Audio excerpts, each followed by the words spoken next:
Nous voilà de retour les amis pour la seconde vidéo concernant la rillette. Suite de cette recette pour la rillette de lapin, voilà. Alors peut-être qu'on fera un troisième volet quand on fera le démoulage pour que vous puissiez voir un peu ce que ça donne. Voilà, donc je vous montre la rillette battue, hein, pendant environ 15 minutes directement au batteur, hein, donc ça nous permet d'obtenir la texture souhaitée.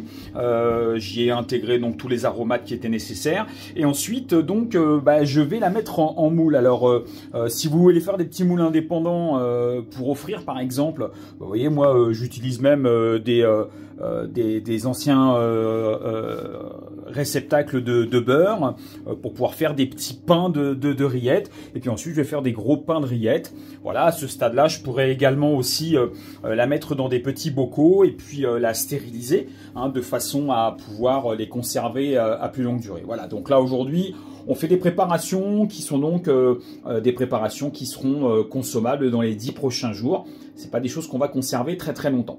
Voilà, donc moi je mets un petit peu de carotte dans le fond, je rajoute un petit peu de laurier, et puis ensuite je moule ma rillette directement.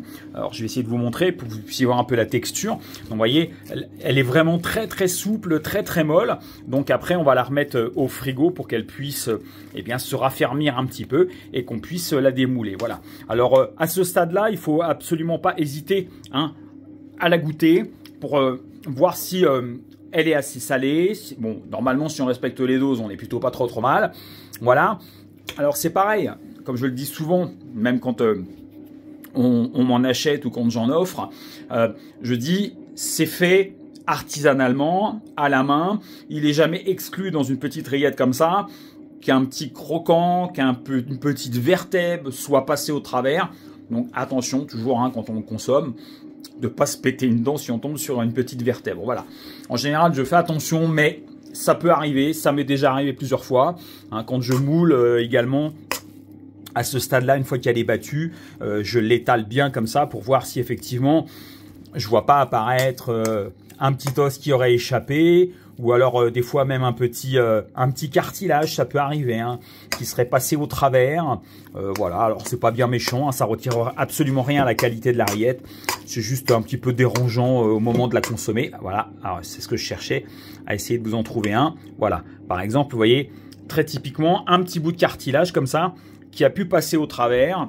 Donc voilà, donc au moment de mouler votre rillette, n'hésitez pas, hein, vraiment comme ça à la brasser, à l'étaler pour essayer de voir si effectivement il n'est pas resté une petite vertèbre, un petit bout de cartilage, voilà, quelque chose qui pourrait être un petit peu dérangeant dans la bouche au moment de la consommation. Sinon je vous garantis que là, même là, elle est chaude encore et c'est vraiment une tuerie. Donc voilà, je vais terminer le moulage de mes rillettes. Je vous ferai certainement une petite vidéo rapide pour que vous puissiez voir ce que ça donne une fois démoulé. Voilà, là vous avez donc déjà la recette complète pour la rillette, pour réaliser une bonne rillette de lapin. Alors là on l'a fait sur du lapin, mais la réalisation de la rillette c'est toujours à peu près pareil, hein, même si on change de viande. Voilà, on m'avait demandé la recette de la rillette de lapin, c'est chose faite. Et encore merci à tous de visionner nos vidéos, de les partager et de faire vivre notre chaîne. Ici tout commence. Allez, à tout à l'heure pour d'autres vidéos. Ciao.